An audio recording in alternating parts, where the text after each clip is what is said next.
Hello and welcome to this FBF playthrough of the Dead or Alive 5 demo. My name's John Gotobed, I'm here with Dan Harding. Howdy. And we're just going to have a quick look at the Dead or Alive 5 fighting demo available for the Xbox 360 with Ninja Gaiden 3. Looks pretty damn impressive, I've got to say. Not a major fan of the Dead or Alive series, to be honest with you. I bought it on the 3DS. Found it a lot easier because obviously the touch screen controls made it a lot simpler for newbies like me. But after watching this, I can see they've drastically changed a lot. This has been a big change for the series. Obviously, the team that was behind it has changed quite a bit. The person who was the creator of the series left the team, so this is the first one without his input. They've said that they're going to drastically reduce or get rid of the giant boobs that featured in the game before and make it more about the fighting. And the fighting is a lot more cinematic in this one, as you can see. Yeah. Well, the boobs are still there as well. The boobs are still there for anyone afraid that they were going to completely remove them. So in these two fights, I was Hayabusa. Basically what you've got is you've got the standard sort of fighting controls. You've got the high punch and the low punch, the high kick and the low kick. You've also got a power move, which is this one you see every so often where the ground swells around the person and they go in for the punch. And then they do a couple of attacks. And then it goes into this slow-mo thing where it pans around the camera and you sort of see the you see the arena, and there are a certain number of target locations around the arena that you can hit the people into. And a lot of those will actually change up the way the arena feels. And looks. And so, for instance, in this one, you literally knock them off the top of the construction site. And then you can fling them into cars that explode down here to cause them more damage. But up on the top of the combat arena, the building site, there are those two generators at the side that you can knock the people into, which cause the crane to swing around over the battlefield and knock the back wall down. So that shrinks the arena and changes the entire feel of the arena. And then when it moves back over to the other side, it drops the 3 or 4 girders it's holding, which tilts the arena down towards that edge. And then if they get knocked into that again, they fall off the building and everything collapses around them. It's definitely going to be very interesting to see what they do with the other levels, because obviously this is only one stage we're looking at here. If I remember rightly, in Dead or Alive 4 they had like a wildlife level. So it'd be very interesting to see what they do with levels like that when it comes to the new features that they've added. I'm looking forward to it, because I've always liked Dead or Alive for the moving between different areas of the arena. It's what they're most known for. I'd say it's a big part of the game.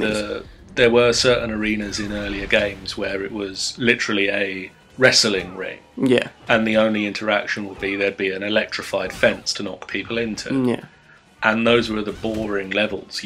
I hated getting those in, like random match selection. But then you'd have levels where you might have a mansion and you throw somebody through the window and then you follow them down and you're in a different room in the mansion.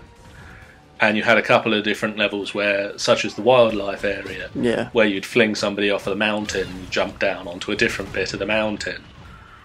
I'd definitely like to see some interaction with some of the animals there. I think that'd be pretty damn good. Imagine knocking someone into a lion. Don't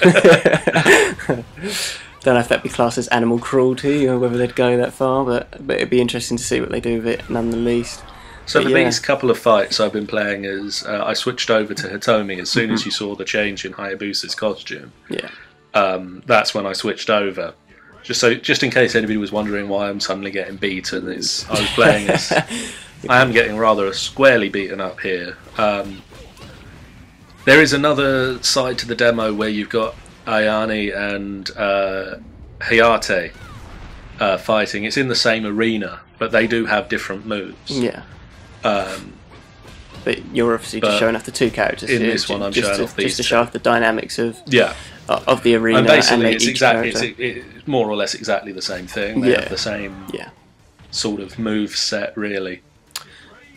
It's interesting, the balance, because here these two seem rather evenly matched, which is fairly good for this sort of thing.